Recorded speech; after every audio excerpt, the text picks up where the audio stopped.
لا حضرة النبي المصطفى رسول الله صلى الله عليه وسلم الفاتحة. أعوذ بالله من الشيطان الرجيم. بسم الله الرحمن الرحيم. إياك نعبد وإياك نستعين صراط المستقيم غير المغضوب عليهم.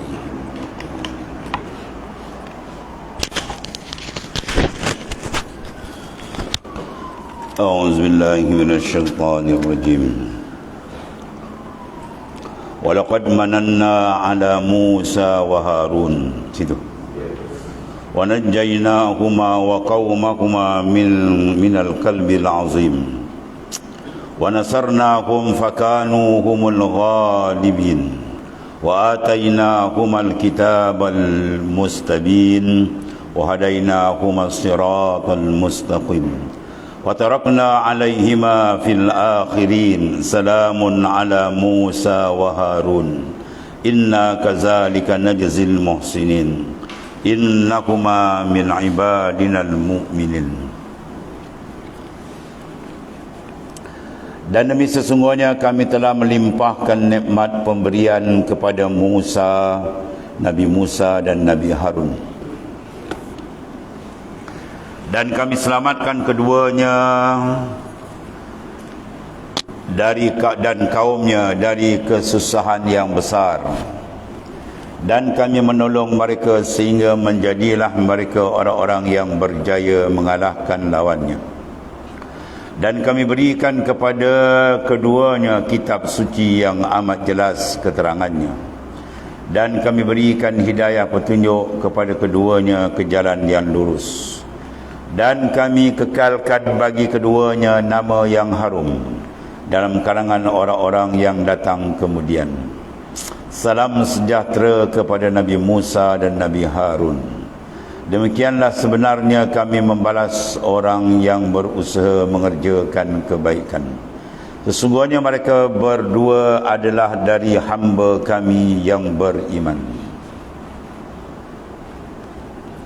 Tafsirnya Allah Subhanahu wa taala berfirman dalam ayat di atas menyebutkan beberapa nikmat, mana kurniaan yang telah dilimpahkan ke atas Nabi Musa dan Nabi Harun.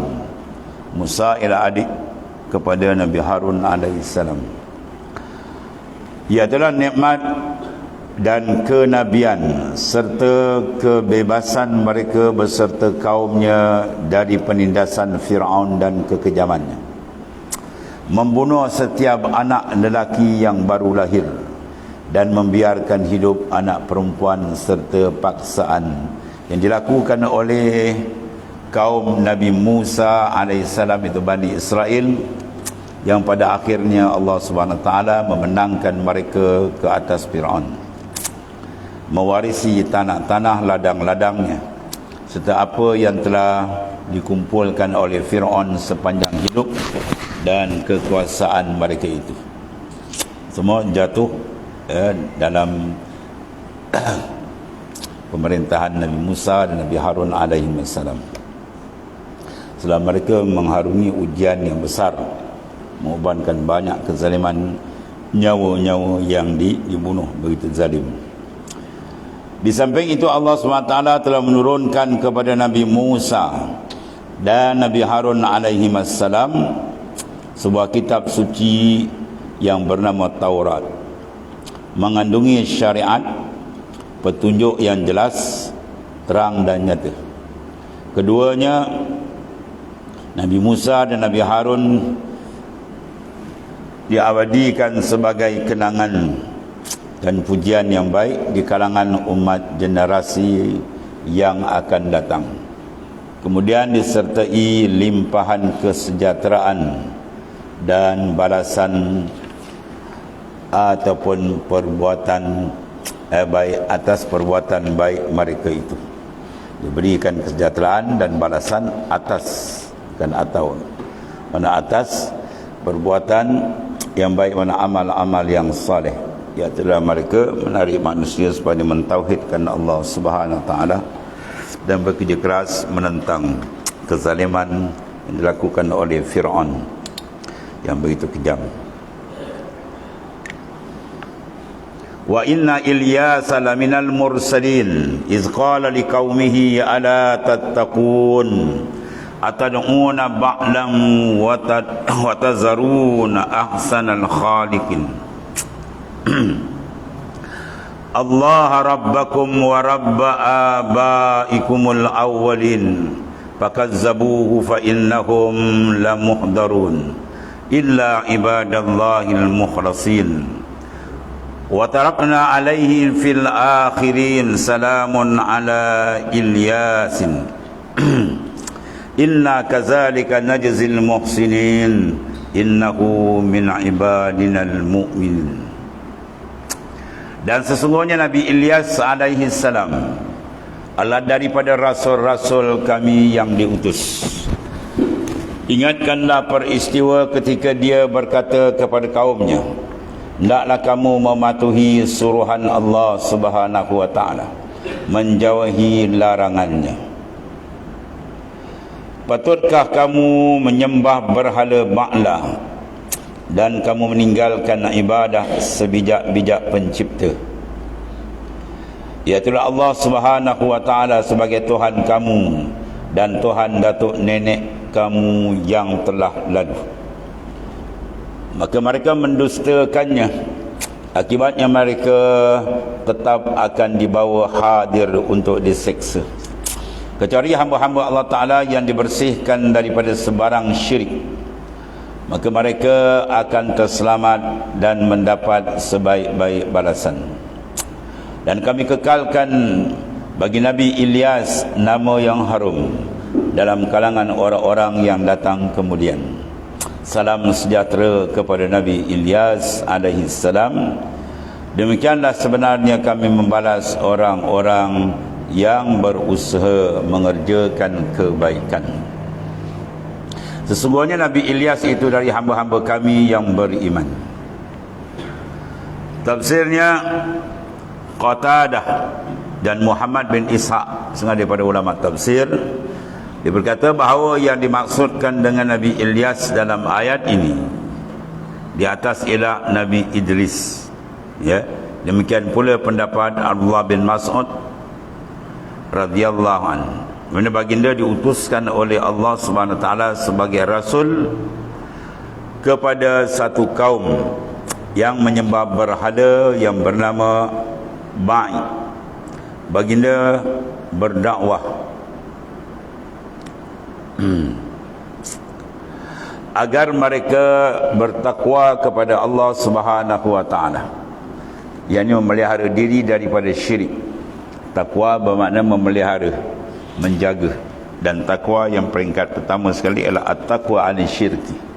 Bertakwa mengawas supaya jangan jatuh terlibat dengan unsur kesyirikan. Itu merupakan seruan utama segala rasul-rasul. Ta'alau ila kalimatin sawa'in bainana wa bainakum alla na'budu illallah. Marilah sekalian kamu kepada kalimah yang selaras yang sama, bahawa tidak kita sembah melainkan Allah.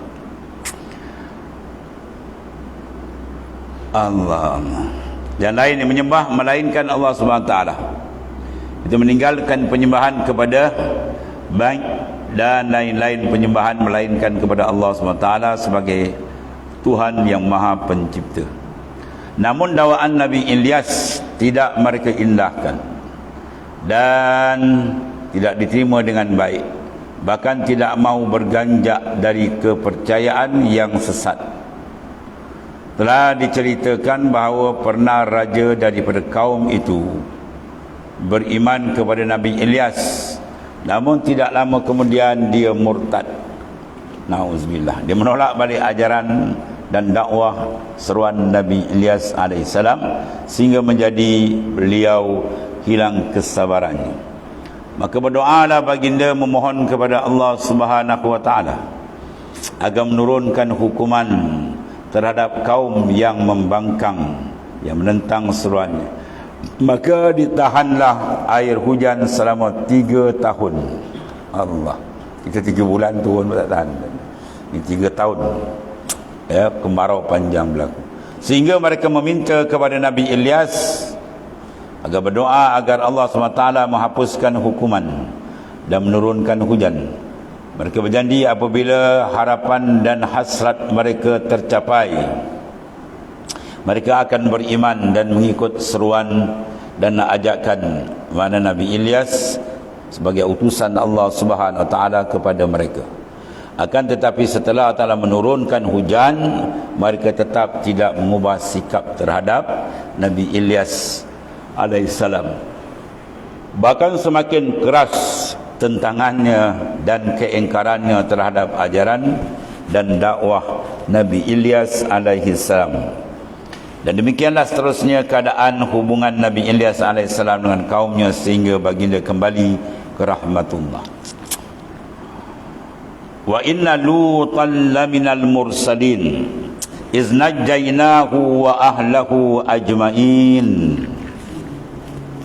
illa ajuzan fil ghabirin summa dammarna al-akharin wa innakum latamurruna alaihim musbihin wa bil laili afala ta'qilun. Dan sesungguhnya Nabi Lut adalah daripada rasul-rasul kami yang diutus. Ingatlah peristiwa ketika kami selamatkan dia dan keluarganya setelah pengikutnya semua, serta pengikutnya semuanya kecuali seorang perempuan tua tertinggal dalam gulungan yang dibinasakan, iaitulah isterinya degil. Kemudian kami hancurkan yang lain dari pengikut-pengikut Nabi Lut alaihi salam. Dan sesungguhnya kamu yang menentang Nabi besar kita Muhammad SAW berolah-alik melalui bekas-bekas tempat tinggal mereka.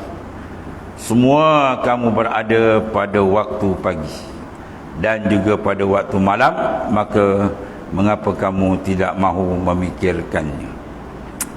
Tafsir ayat ini di mana Allah Subhanahu Wa Taala berfirman menceritakan kisah Nabi Lut pula.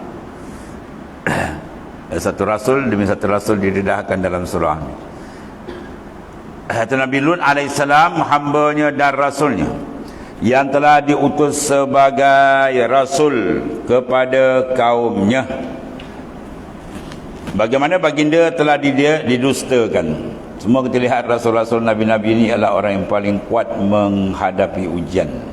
Itu dalam hadis Nabi kata, inna syaddan nasi anil bala'anil anbiya summal amsal fal amsal. Orang yang paling kuat diuji coba Allah Ta'ala di kalangan Nabi-Nabi dan Rasul-Rasul. Bahawa mereka ni berdepan bukan sekadar membuat maintenance, tapi mereka nak mengeluarkan daripada kekafiran kepada Islam. Itu bukan benda kecil.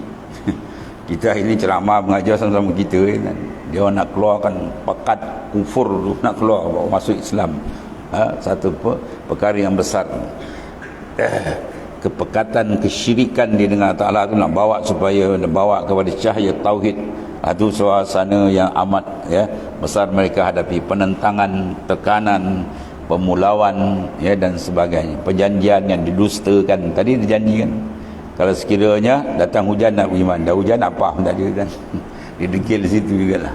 Itulah pegangai-pegangai yang mereka lalui, iaitu para nabi-nabi dan rasul-rasul yang hebat. Allah Ta'ala berikan ujian pada mereka. Satu. Yang keduanya tasliyah. Bila kita baca ayat-ayat sebut umpama ini dipanggil tasliyatan. Apa tasliyatan? Sebagai pelupur lara hati, penyejuk jiwa. Bila kita bawa Islam ni, orang tentang apa, kita tengok rasul lagi hebat. Kita sikit nak ujung kuku dia pun tak ada. Itu maksudnya bagai memberi semangat dan penyejuk jiwa bila kita baca ujian mereka lebih dahsyat daripada ujian sedikit yang kita lalui.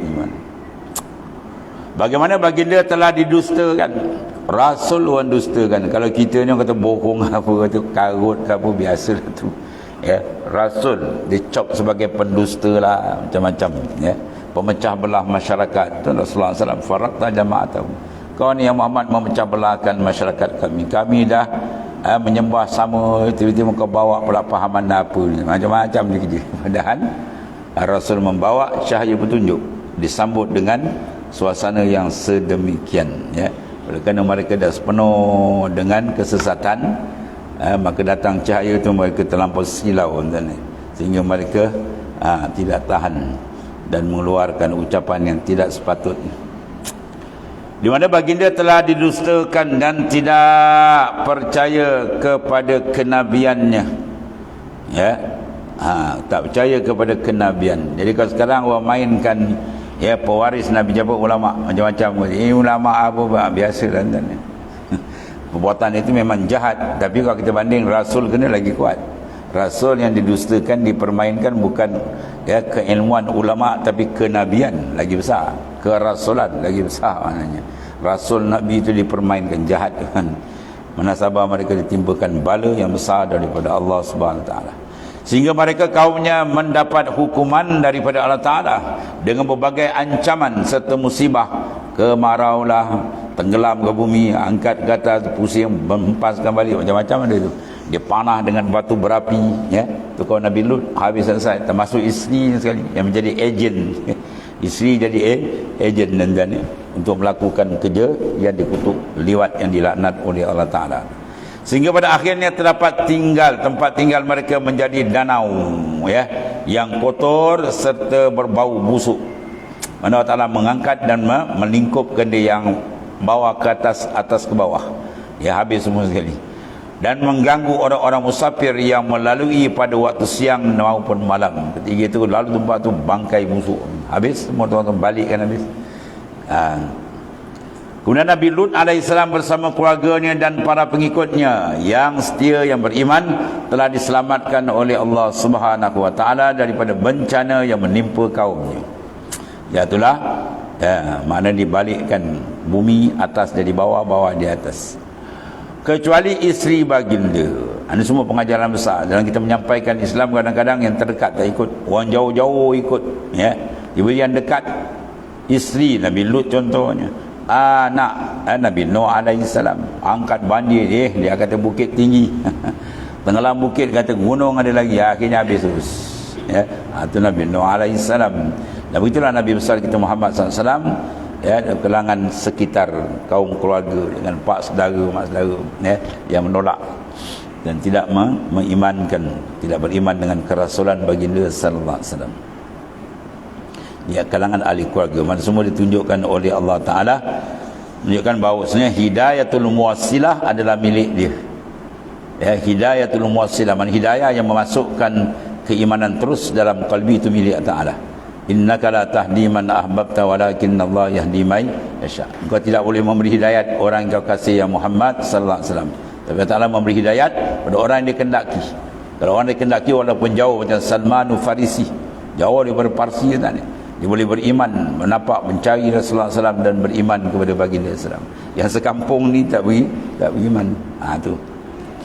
Jadi isteri baginda ni lagi dekat, bersama-sama kaumnya, tidak lari daripada hukuman Allah Ta'ala disebabkan dia tidak sehaluan dengan Nabi Lut alaihissalam, tetapi mengikut kaumnya itu menentang Nabi Lut alaihissalam. Suami dibawa ajaran benar sebagai Nabi Rasul, dia tolak dan bersama-sama sekongkol menentang Nabi Lut alaihissalam. Wa inna Yunus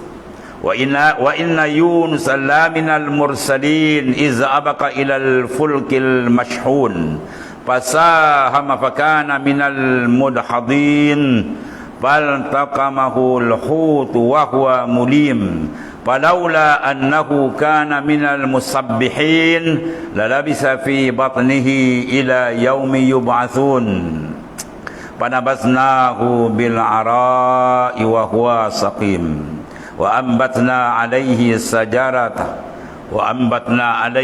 sajaratan minal yaqtin wa arsalnahu ila mi'ati alfin aw yazidun fa amanu famatta'nahum ila hin. Wa inna Yunus, dan sesungguhnya Nabi Yunus pula adalah daripada rasul-rasul kami yang diutus. Ingatlah peristiwa ketika dia melarikan diri ke kapal yang penuh syarat, ya, dengan satu keadaan yang memaksa, maka dia pun turut, ya, mengundi lalu menjadilah ia dari orang yang kalah, dan digelunsurkan ke laut. Dan semua Allah Ta'ala susun cerita dia. Setelah itu dia ditelan oleh ikan besar nun, sedang dia berhak ditempelak. Maka kalaulah dia bukan dari orang-orang yang sentiasa mengingati Allah dengan zikir dan tasbih, tentu dia akan tinggal di dalam perut ikan itu sehingga hari manusia dibangkitkan keluar dari kubur. Sampai kiamat besok baru dibangkit balik. Tapi kerana dia bertasbih, la ilaha illa ant subhanaka inni kuntu minaz zalimin, maka ikan tu muntah balik. Dia tak boleh panas. Itu setengah daripada zikir yang menolak akan bala. Bukan zikir tu tolak bala, hakikat yang menolak bala ialah Allah Taala, sebab sebab tu zikir tu Allah Taala tolakkan bala tu. La ilaha illa ant, tiada Tuhan melainkan engkau ya Allah. Subhanak, maha suci engkau daripada kekurangan. Inni, sesungguhnya aku kuntu minaz zalimin, daripada orang yang banyak melakukan kezaliman dan kesilapan. Pengakuan itu menyebabkan Allah Ta'ala terima dan Allah Ta'ala keluarkan dia balik daripada perut ikan yang besar nalan itu tadi.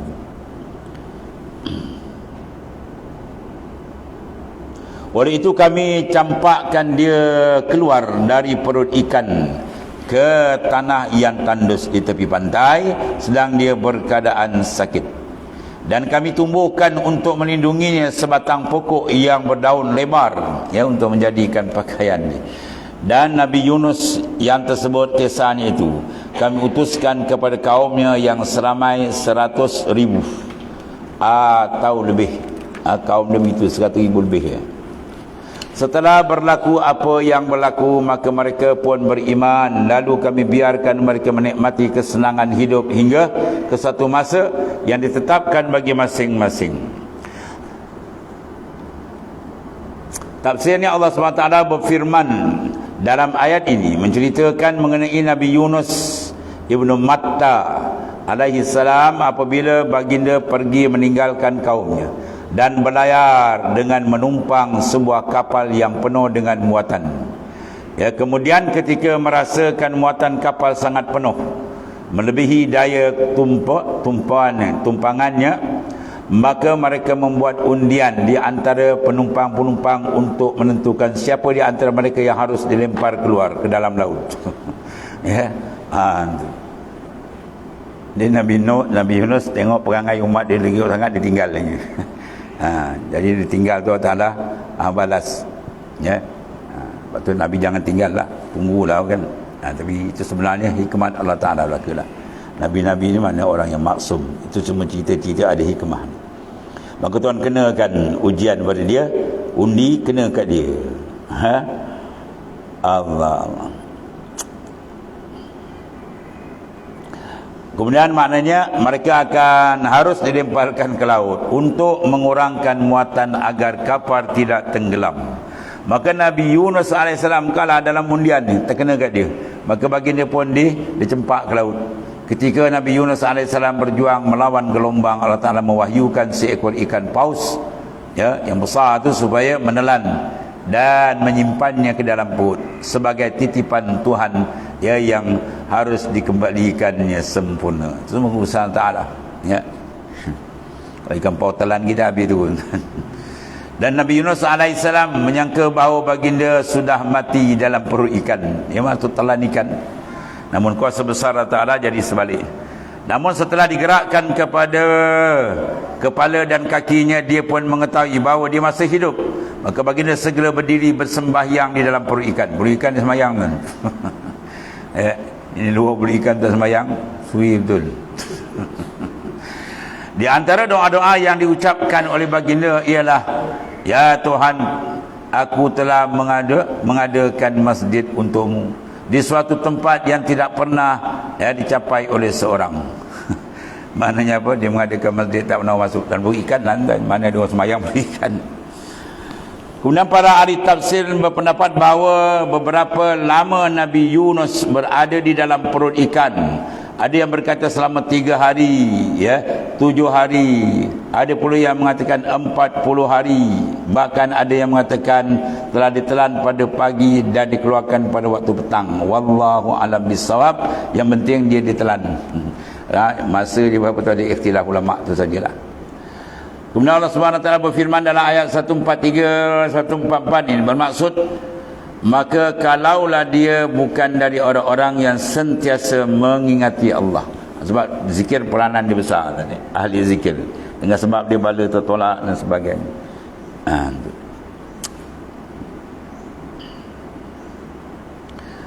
Kalau ada dia bukan daripada orang yang mengingati, mana ahli zikir, dengan zikir dan tasbih, tentulah dia akan tinggal di dalam perut ikan hingga kepada hari manusia dibangkitkan, hingga hari yaumil yub'atsun, hari kiamat bangkit, bau dia keluar tuan. Ya Allah. Barulah maknanya mereka dibangkitkan daripada kubur, bersesuaian dengan firman Allah Ta'ala dalam surah Al-Anbiya ayat 87 hingga 88. Wa dhannuni iz zahaba mughadiban fazanna an la naqdir alayhi fanada fi zulumat alla ilaha illa ant subhanak inni kuntu minaz zalimin. Itu wirid zikir. Fastajabna lahu wa najjaynahu minal gham wa kadzalika nunjil mu'minin. Dan sebutlah, mana ingatlah peristiwa Zunnun, orang yang telan oleh ikan nun, ikan paus lah, kemudian Nabi Yunus AS. Ketiga ia pergi meninggalkan kaumnya, dalam keadaan marah, ya. Dia marah ke kaum, dia pun tinggal lagi je. Tu Tuhan usik dia. Kau tinggal kau apa, masuk balik. Atau masuk dalam ikan nun, buah muntahkan balik. Yang menyebabkan dia menyangka bahawa kami tidak akan mengenakan kesusahan atau cubaan.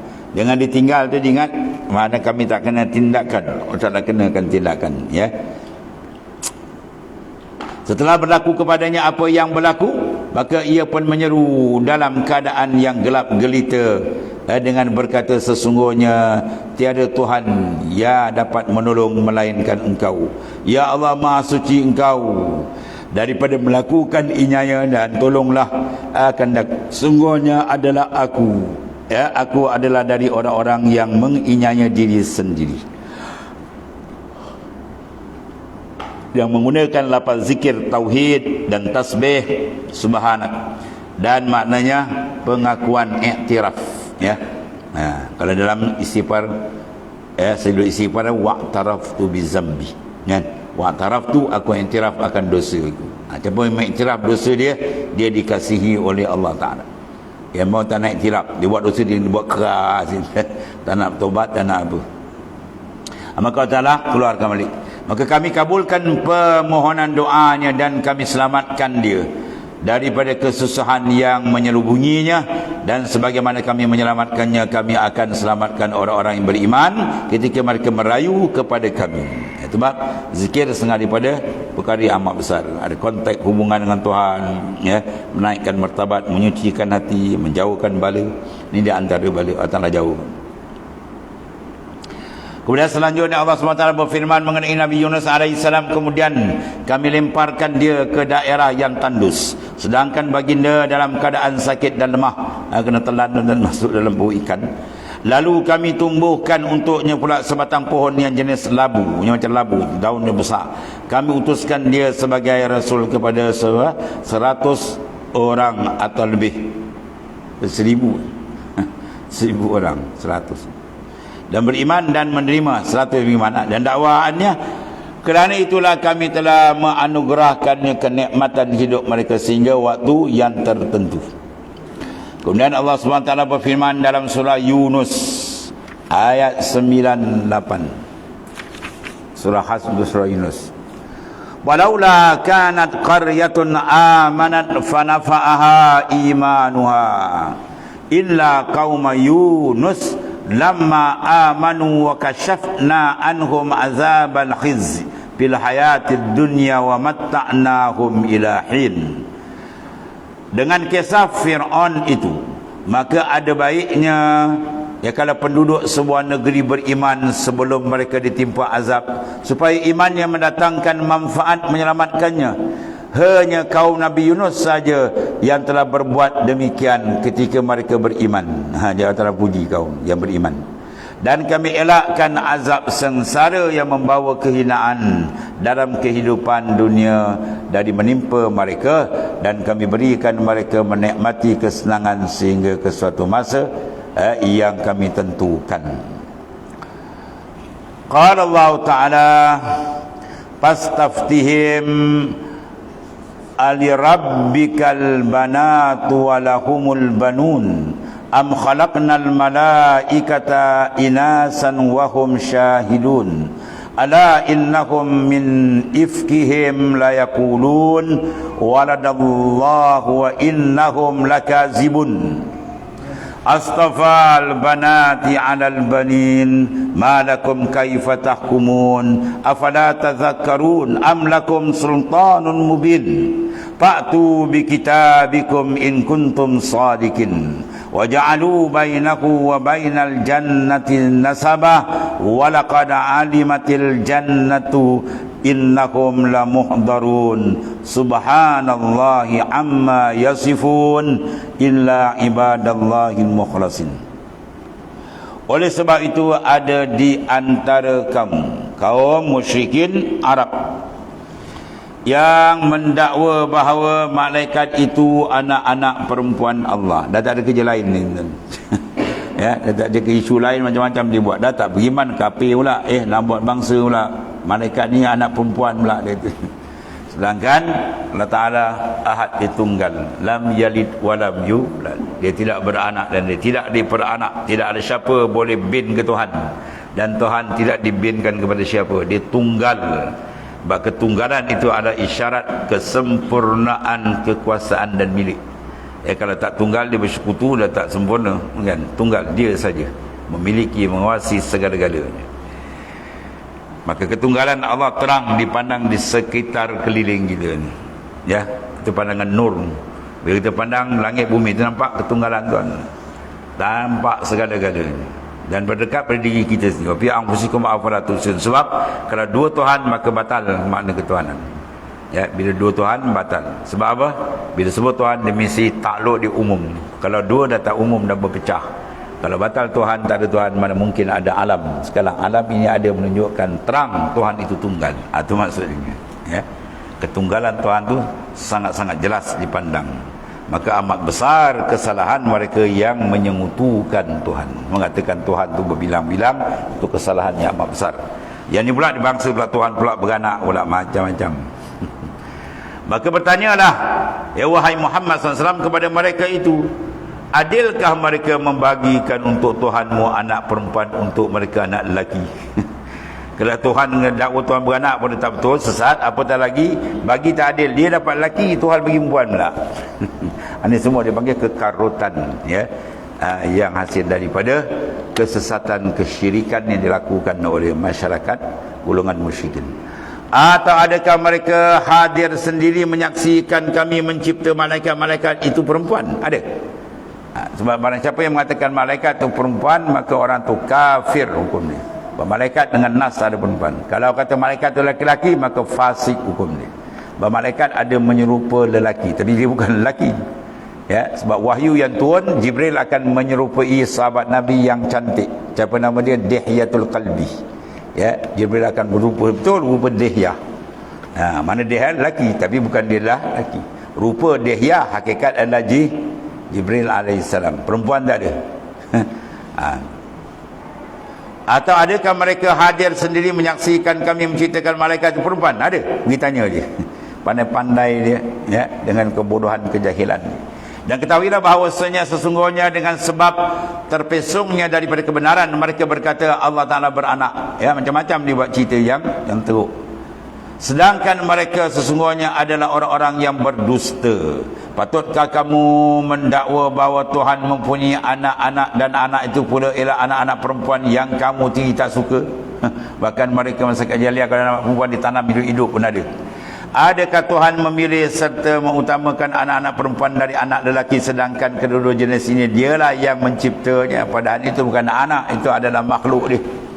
Apa sudah jadi dengan kamu? Berat itu. Bagaimana kamu menetapkan hukum yang terang-terang salah? Itu dia. Allah. Kemudian setelah ditegur, maka tidakkah kamu mahu berusaha mengingatkan bahawa Allah Ta'ala mustahil baginya anak? Ya, mustahil Allah Ta'ala beranak pianak. Atau adakah kamu mempunyai sebarang bukti, dalil yang kukuh yang nyata menerangkan bahawa malaikat itu anak-anak perempuan Allah Ta'ala? Jawabnya satu, tidak. Kiranya ada, maka bawalah kitab kamu, mai tunjuk mana dia yang menerangkan demikian. Jika kamu orang-orang yang benar, mereka telah mengatakan perkara yang mustahil. Makna anak bagi Allah hukum dia mustahil, ya. Yastahil 'ala Allah an yattakhiz waladah. Mustahil Allah Ta'ala mengambil anak. Mana kalau ambil anak banyak dah batal makna ketuhanan. Pertama, tasyabbuh lil khalaiq. Kalau Tuhan mengambil anak, mana dia tasyabuh, mana dah serupa dengan makhluk, sedangkan Tuhan mukhalafah. Kalau serupa makhluk sifat lemah, Tuhan lemah, habislah, tu bukan Tuhan. Dia beranak, dia bukan Tuhan. Serta mengadakan pertalian karabat antara Allah Ta'ala dan malaikat pula. Padahal demikian sungguhnya malaikat itu sedia mengetahui bahawa sebenarnya orang-orang yang melakukan demikian akan dibawa hadir, maknanya ke dalam azab pada hari akhirat, mana azab yang dahsyat yang menyebabkan mereka kekal di dalam neraka, sebab pendawaan itu membawa kepada kufur dan syirik. Maka maha suci Allah Ta'ala daripada apa yang mereka katakan itu. Ta'alallahu uluwan kabirah, ya. Itu sebab kita bacakan subhanallahi amma yasifun. Dia subhanallah maksud Ta'ala amma daripada barang yasifun yang mereka sifatkan bertuhan, beranak dan sebagainya. Itu maha suci Tuhan, itu maksudnya. Itu lapan subhanallah besar, kalimatani hafifatani ala mizan, sakatan ala mizan, subhanallah bihamdi subhanallahil azim. Subhanallah besar, dua kalimah yang ringan tapi berat pada mizan. Ya, khafifatan lisan tersebut mudah, subhanallah ringan ni, tapi berat atas mizan timbangan dia, sebab makna dia besar, menyucikan Tuhan daripada bersifat dengan serupa dengan makhluk yang bersifat dengan kekurangan mana. Kecuali hamba-hamba Allah yang dibersihkan daripada syirik, illa ibadallahil mukhlasin. Mana bersih ni maknanya bersih ai an syirki, daripada syirik. Maka sesungguhnya mereka terselamat dan akan mendapat sebaik-baik balasan, itu mereka yang kekal dalam mentauhidkan Allah Subhanahu wa taala. Dan tafsir daripada ayat ini ialah mencela sikap orang-orang musyrik yang menyekutukan Tuhan, yang beranggapan bahawa Tuhan itu punya anak. Itu satu dakwaan yang sangat keji, padahal mereka sendiri tidak menyukai anak perempuan. Dalam dakwa beranak, lepas tu bagi perempuan belakang Tuhan, kurang ajar ni. Padahal mereka sendiri tidak menyukai anak perempuan, yang selalu mengharapkan orang lelaki daripada isteri-isteri mereka. Kemudian firman Allah Ta'ala, wa iza busyirah ahaduhum bil untha zalla wajuhu muswaddan wa hum kazim. Yang akan datang menceritakan bahawa perangai mereka, kalau dengar anak dapat anak perempuan, muka mereka pun berubah dan maka jahat mereka nak bangsa pada Tuhan pula. Qala Ta'ala wa iza busyira ahaduhum ila akhir ayat. Sadaqallahul azim. Allah. Bismillahirrahmanirrahim. Alhamdulillahirabbil alamin. Sayyidina Muhammad. Fa inna khairal kullahu bi'an. Alhamdulillah. Subhanakallahumma